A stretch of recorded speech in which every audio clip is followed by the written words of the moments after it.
Buenos días. Saison 2, épisode 6. Santé mentale et mouvement. Comment l'activité physique aide à réguler tes émotions. Salut et bienvenue dans cette thématique mensuelle spéciale émotions du podcast Sensiblement Différent. Dans les épisodes précédents, nous avons exploré la complexité des émotions. Comment elles sont tissées dans notre biologie, dans notre psychologie, et comment elles façonnent nos décisions. La semaine dernière, nous sommes allés à la rencontre d'Hippolyte, coach de vie. Nous avons discuté de la notion de liberté, de guérison émotionnelle et de l'importance pour toi de comprendre tes émotions afin d'évoluer. Hippolyte a partagé son parcours et t'a invité à te reconnecter à ton véritable être. Aujourd'hui, nous allons explorer la connexion entre l'activité physique et notre santé mentale. Il y a quelques années, j'ai découvert un livre qui a littéralement changé ma vie. Born to Run, de Christopher McDougall.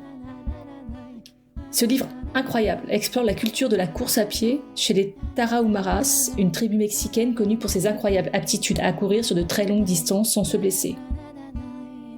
McDougall nous invite dans un voyage étonnant. Découvrir ou redécouvrir la course à pied d'un point de vue à la fois scientifique, culturel, spirituel, pour nous montrer que nous sommes littéralement nés pour courir. Avant de lire Born to Run, courir, c'était pour moi comme mourir. J'ai essayé autant de fois que j'ai abandonné. Et puis, j'ai commencé à intégrer la course à pied dans ma routine. J'ai découvert son pouvoir extraordinaire dans la régulation de mes émotions et de mes pensées. J'ai trouvé un espace pour me connecter avec moi-même, libérer des tensions et trouver une source d'énergie. Un seul objectif m'a toujours animé, kiffer, le moment lui-même. Quand je pense trop, je cours. Quand je me sens tanguée, je cours. Quand je suis traversée par une émotion intense, je cours. Tu as l'image. Je t'invite à présent à explorer ensemble comment le mouvement et l'activité physique, que ce soit à travers la course à pied ou toute autre forme, peuvent être des alliés puissants de notre bien-être émotionnel et mental.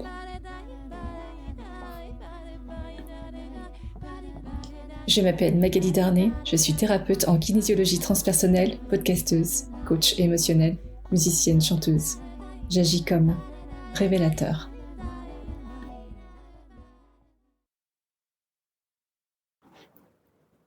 La science derrière le mouvement. Dans son livre, McDougall met en lumière diverses recherches scientifiques qui démontrent les bienfaits surprenants de la course à pied.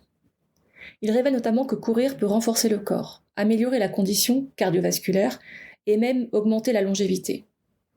Il aborde également la théorie de l'endurance qui suggère que les humains ont évolué pour courir sur de longues distances, ce qui est illustré par notre capacité à transpirer. Oui, observe notre immense surface de transpiration qu'est la peau, non recouverte de fourrure, oui c'est ça, nue, et notre anatomie bipède, debout sur deux pieds donc. Au-delà de ça, lorsqu'on parle de mouvement et d'émotion, une alchimie fascinante se déroule dans notre cerveau. Lorsque tu t'engages dans une activité physique, que ce soit une marche tranquille dans la nature, un jogging énergique ou une séance de yoga apaisante, ton cerveau se met en mode bien-être.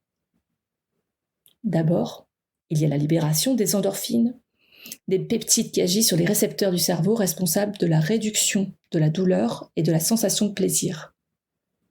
Les endorphines sont souvent surnommées les hormones du bonheur, car elles créent un niveau élevé de bien-être et une forme d'euphorie, appelée aussi high du coureur. L'activité physique stimule la production de dopamine, un neurotransmetteur crucial pour la sensation de plaisir et de satisfaction, qui contribue à améliorer l'humeur et augmenter la sensation de bonheur. L'activité physique influence également la production de sérotonine, un autre neurotransmetteur important dans la régulation de l'humeur, du sommeil et de l'appétit. Un niveau équilibré de sérotonine est essentiel pour stabiliser ton état intérieur et réduire les risques de dépression, d'anxiété. Enfin, l'exercice aide à équilibrer les niveaux de cortisol. On en a déjà parlé, tu te souviens, l'hormone du stress. Lorsque tu fais de l'exercice, le niveau de cortisol dans ton corps tend à diminuer, ce qui aide à réduire les sentiments de stress et d'anxiété. En d'autres termes, Bouger active une cascade de réactions chimiques dans ton cerveau, une cascade d'hormones et de neurotransmetteurs qui travaillent ensemble pour améliorer ton état général et ton bien-être. À travers l'exercice physique, tu offres à ton corps et à ton esprit un espace pour respirer, pour se libérer des tensions accumulées et pour se revitaliser. Plus tu t'engages régulièrement dans une activité physique, plus les bénéfices seront perceptibles et durables pour ta santé mentale. Cela fonctionne un peu comme un cercle vertueux. En intégrant l'exercice dans ta routine, ton corps et ton esprit commencent à s'adapter et à anticiper ces moments de libération et de bien-être. Au fil du temps, tu pourrais remarquer que ton seuil de tolérance au stress augmente, ce qui signifie que les défis ou les obstacles quotidiens peuvent sembler moins accablants. Ton esprit devient plus résilient et agile, capable de naviguer à travers les complexités de la vie avec une perspective plus calme et centrée. L'exercice régulier peut également contribuer à améliorer la qualité de ton sommeil, permettant un repos plus profond et réparateur.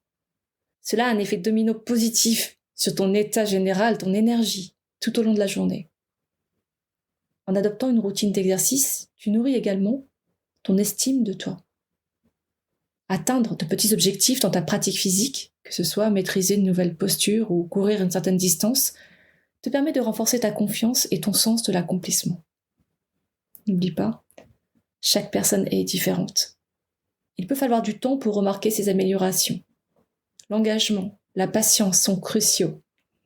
Il ne s'agit pas de faire de l'exercice une tâche ou une source de pression, mais plutôt de l'intégrer à ton mode de vie. Faire de l'exercice physique génère une transformation physique sur ton corps. Cela génère aussi une sorte de métamorphose émotionnelle et mentale. Je m'explique. Lorsque tu bouges, tu invites la joie, l'euphorie, une forme de légèreté dans ton expérience. C'est comme ouvrir les fenêtres dans ta tête pour laisser entrer l'air frais et le soleil. Le mouvement active une reconnaissance de la puissance et de la capacité de ton corps, voire de sa beauté. Oui, tu as le droit de te trouver beau. Ce qui contribue à une vision positive et reconnaissante de la vie. Il n'est pas rare de se sentir plus optimiste, plein d'espoir et généralement plus heureux après avoir fait de l'exercice. Voilà, tu colores ta vie. Dans Born to Run, McDougall décrit également la course comme une voie vers une forme de spiritualité ou de méditation en mouvement. En courant, les individus peuvent éprouver un état de flow, une forme de concentration profonde et d'immersion dans l'activité, souvent décrite comme une expérience transcendante. La course devient ainsi un moyen d'explorer son monde intérieur, de gagner en clarté et de se connecter à quelque chose de plus grand que soi. D'un autre côté, le mouvement est aussi un exutoire puissant pour les émotions plus lourdes et oppressantes, telles que la colère, la tristesse ou la frustration. Imagine le mouvement comme un canal qui te permet de décharger ces énergies stagnantes et pesantes. En te permettant d'exprimer et de libérer ces émotions à travers le mouvement, l'exercice peut servir de pratique libératrice et purificatrice. C'est comme permettre à tes émotions de respirer, de circuler et finalement de se dissiper, créant un espace pour la clarté et la sérénité. Tu vois, réguler, libérer, apaiser, canaliser, illuminer font partie des impacts potentiels positifs de l'activité physique sur toi. Ça te motive ? Ok.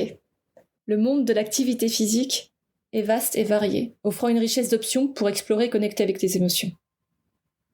Et toi, qu'est-ce qui te fait vibrer ? Qu'est-ce qui t'anime ? La nature t'inspire et te connecte à quelque chose de plus grand que toi.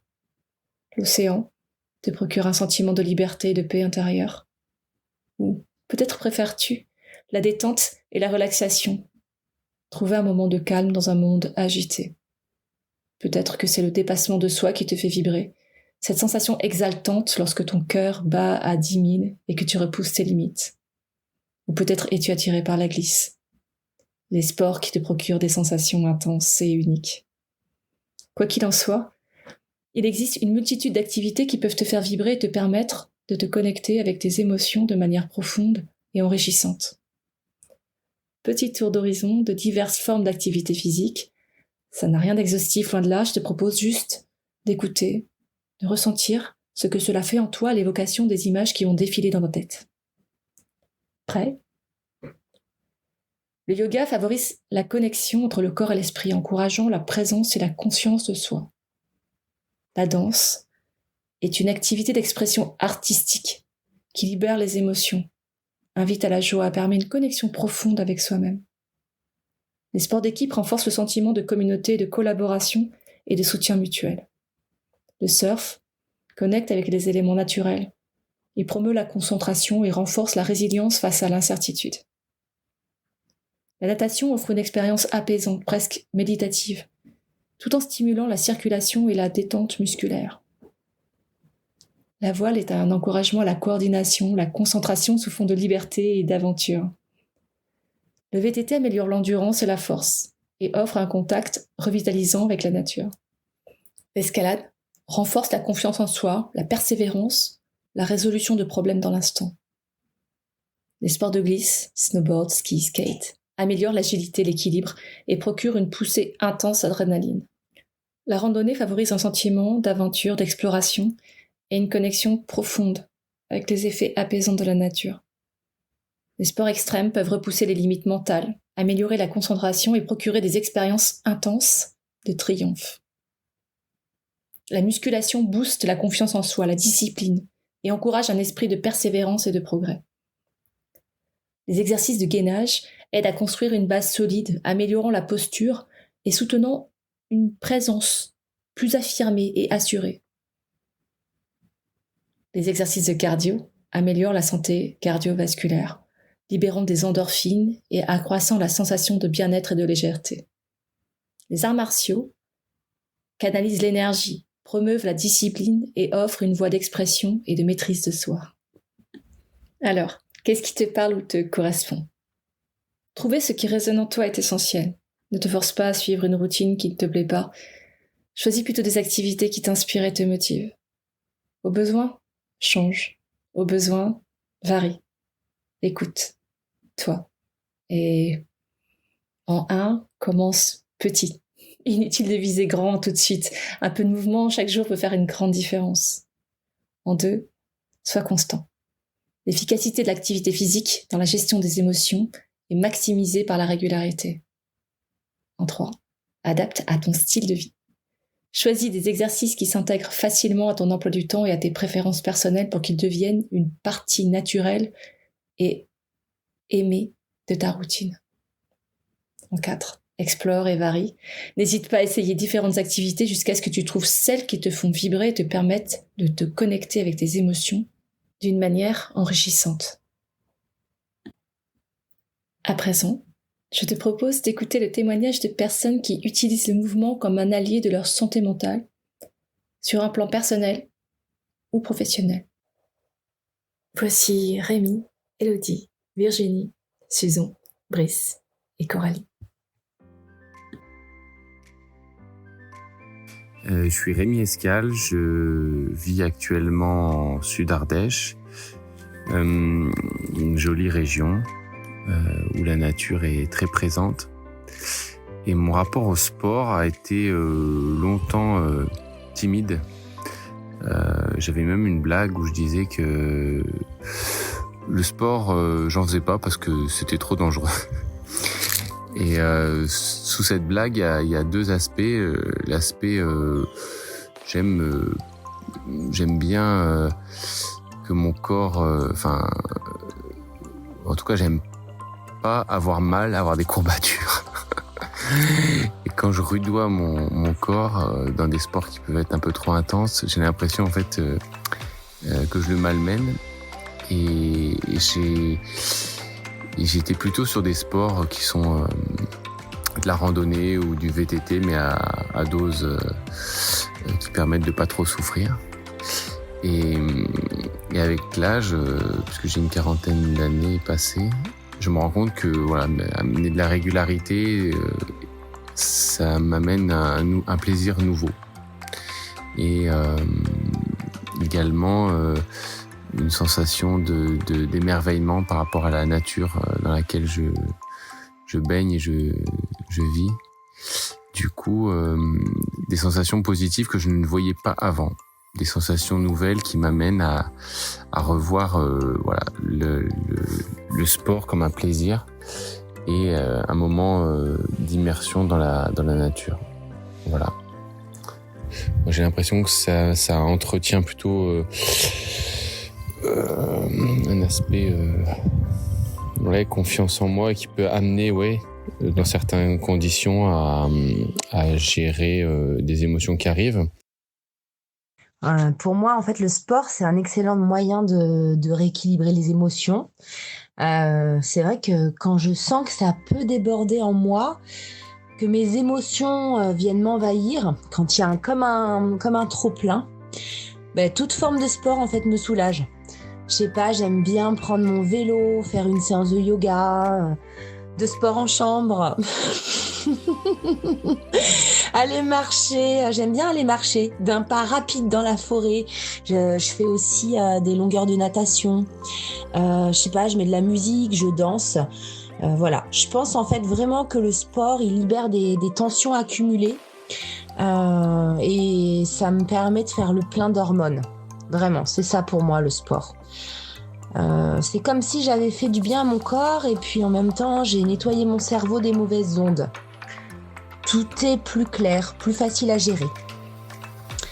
Et en plus, oui, c'est vrai que je sens vraiment la différence entre les jours de sport et les jours de flemme. Je suis pas exactement la même personne. Et je me préfère vraiment quand j'ai fait une séance de sport, quand je me sens plus légère, plus énergique et quand je sais relativiser. À défaut des jours où j'en ai pas fait et je le sens vraiment. Je sens vraiment la différence. Je remarque aussi que j'additionne souvent sport et connexion avec la nature. C'est encore plus efficace pour moi. Ça marche encore mieux. Pour me reconnecter avec ma zénitude, je vais plutôt aller marcher dans l'eau à l'extérieur, avec vue sur l'horizon, sur la plage. Je vais faire du vélo dans la forêt, je vais pratiquer le yoga, mais dehors avec les bruits de la nature. C'est des situations qui me permettent d'accueillir encore plus mes émotions et de me sentir vraiment mieux. Quand je suis en colère, quand je suis frustrée ou que j'ai envie de me dépenser, je prends mes baskets, je vais marcher soit en forêt, en rando quand c'est possible, ou je prends mon vélo aussi. Ça dépend aussi de ce que j'ai envie de libérer. En faisant du vélo, on est obligé de se concentrer et donc du coup d'oublier un petit peu tout ce qui se passe à côté. Sinon, techniquement, tu peux te casser rapidement la figure et c'est pas drôle non plus. Mais en tout cas, ça te permet un dépassement de soi qui est incroyable. Et puis pour moi, c'est aussi cette sensation de prendre, comme si c'était une douche intérieure, en fait, toutes ces émotions de frustration, de colère, de fatigue même aussi. C'est important même quand on est fatigué d'aller faire de l'activité physique. Bien au contraire, ça stimule beaucoup plus l'énergie. Cette sensation de pouvoir se libérer et décharger ça justement sur cette activité physique. Parce que techniquement, on active toute la famille des in, tu sais, l'endorphine, dopamine, adrénaline, toutes ces cousines-là qui viennent réveiller le bien-être, la sensation de se sentir bien. Donc c'est hyper important justement de pouvoir accéder à cette activité physique pour pouvoir contrebalancer, se libérer. Et moi j'ai vraiment cette sensation de me sentir bien, je me sens tonique, mais libérée, fatiguée, mais dans le bon sens du terme. Donc j'ai envie de te dire, et j'ai envie de dire aux auditeurs, faites du sport. Le sport, ça peut être simplement de la marche. Ça permet de méditer, ça permet de se concentrer sur le moment présent. Ça libère toute cette famille de in qui est hyper importante à stimuler pour contrebalancer toutes les émotions, alors qui sont pas négatives, mais qui sont un peu fatigantes. Donc prenez du plaisir dans cette activité physique, c'est ce que j'aurais envie de vous dire. Ciao!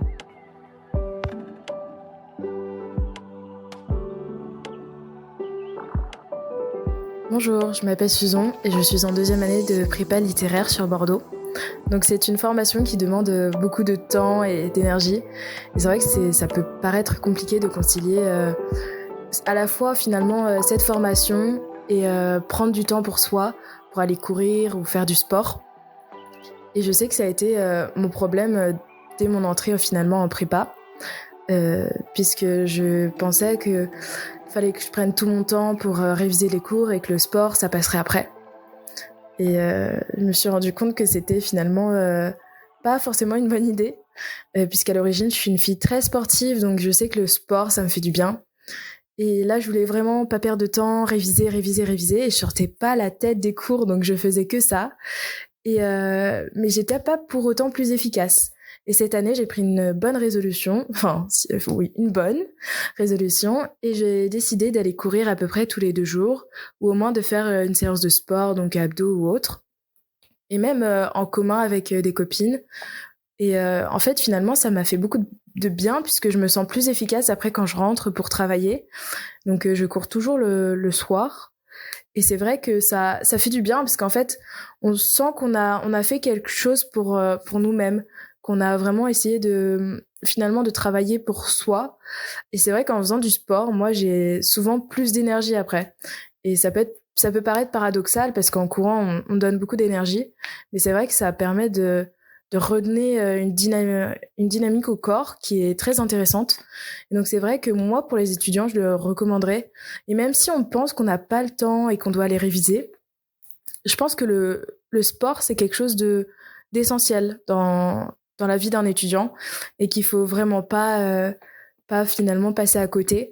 Et même si ce n'est marcher 10 ou 20 minutes, parce que en fait, c'est très important même de sortir et d'essayer de respirer de l'air frais, sans finalement passer toute la journée sur les cours, puisqu'en fait, on sera moins efficace. Donc le sport, je pense que c'est une source aussi d'efficacité pour les étudiants. Bonjour à tous, je m'appelle Brice Londero, je suis enseignant en activité physique adaptée à la santé. Le but de mon métier est de répondre aux besoins des personnes qui connaissent des problématiques spécifiques, liées par exemple au handicap, qu'ils soient sensoriels, moteurs ou psychiques, liées aux pathologies telles que les cancers, l'obésité ou la dépression, et liées au vieillissement. J'accompagne donc ce public en proposant des situations motrices et ou sportives appropriées aux capacités de chacun.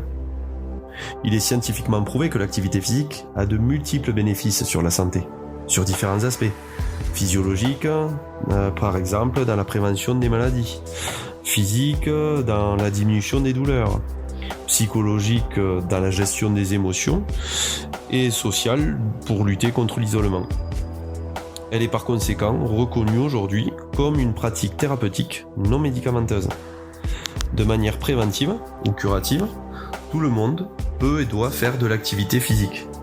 L'activité physique, ce n'est pas simplement faire du sport, c'est même surtout et avant tout bouger.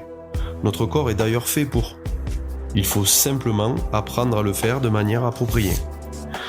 Je vois dans mon métier tous les jours des personnes qui pourtant sont réfractaires pour diverses raisons à la base, je les vois retrouver du plaisir et de l'envie pour faire de l'activité physique. Alors pour cela, il faut bien entendu en comprendre les intérêts, mais aussi et surtout expérimenter, afin d'en ressentir les bénéfices. En résumé, retenez que l'important, c'est le mouvement. Bonjour, je suis Coralie Minguet, psychologue clinicienne. J'aurais beaucoup de choses à dire sur les bienfaits de l'activité physique, sur la santé mentale, mais j'ai en tête un dispositif qu'on avait monté avec un collègue éducateur sportif spécialisé pour accompagner des adolescents présentant des troubles psychotiques. Et la pratique de ces ateliers sportifs, axés sur différentes médiations, toutes accessibles, ont permis à ces jeunes d'avoir moins de troubles du comportement, moins de phénomènes anxieux-dépressifs également. Ça a été une vraie ressource et on a pu observer les bénéfices de ces activités physiques diverses sur un groupe de 12 adolescents entre 11 et 18 ans. Et on a pu observer cela sur une année scolaire. C'était vraiment intéressant et j'invite tout le monde, y compris les gens dont la santé mentale est bonne, à pratiquer une activité physique, même simple.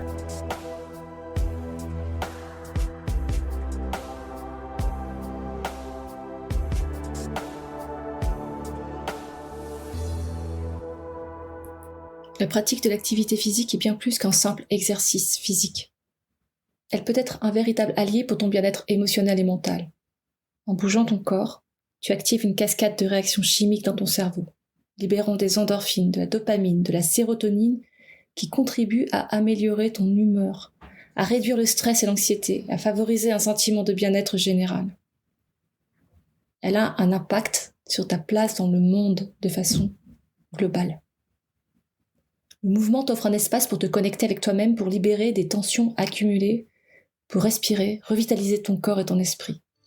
Que ce soit à travers la course à pied, le yoga, la danse, les sports d'équipe ou toute autre forme d'activité physique, chacun peut trouver ce qui résonne en lui. Rappelle-toi, ton corps est fait pour bouger. La vie est synonyme de mouvement, interne et externe. Et tout comme l'entraînement physique, la gestion des émotions est un parcours unique. Elle demande un engagement envers toi-même. Il faut du temps pour apprendre, s'adapter, intégrer des pratiques qui aident à naviguer à travers les mers souvent tumultueuses de ce que l'on ressent. Mais souviens-toi, avec de la patience et une pratique régulière, elle devient une compétence fondamentale, un pilier central de ton équilibre. Et elle impacte toute ta façon de voir le monde. Merci de ton écoute de ce dernier épisode sur la thématique des émotions. La semaine prochaine, on change de mois et donc de thématique pour explorer le vaste domaine de l'alimentation. Épisode en 4 points clés. 1. L'activité physique peut renforcer le corps, améliorer la condition cardiovasculaire, augmenter la longévité. Elle est également liée à la libération d'endorphines, de dopamine et de sérotonine, qui contribuent à améliorer l'humeur et le bien-être général. 2. L'exercice physique peut être un moyen de te connecter avec toi-même, de libérer les tensions accumulées et de revitaliser le corps et l'esprit. 3. L'activité physique peut générer des émotions positives telles que la joie, l'euphorie, la légèreté et t'aider à te libérer d'émotions négatives plus lourdes, comme la colère et la tristesse. 4. Trouve des activités physiques qui résonnent avec toi. Essaie d'être constant dans ta pratique, de l'adapter à ton style de vie et de varier les exercices pour en tirer les meilleurs bénéfices. Je remercie chaleureusement celles et ceux qui ont répondu à mon appel à témoignage. Vos contributions sont précieuses. Abonne-toi à ce podcast que tu peux trouver sur toutes les plateformes pour ne rien manquer et participer à cette aventure extraordinaire, la tienne. Tu peux choisir d'être simple auditeur ou de devenir acteur. Alors n'hésite pas. Commente, like, partage.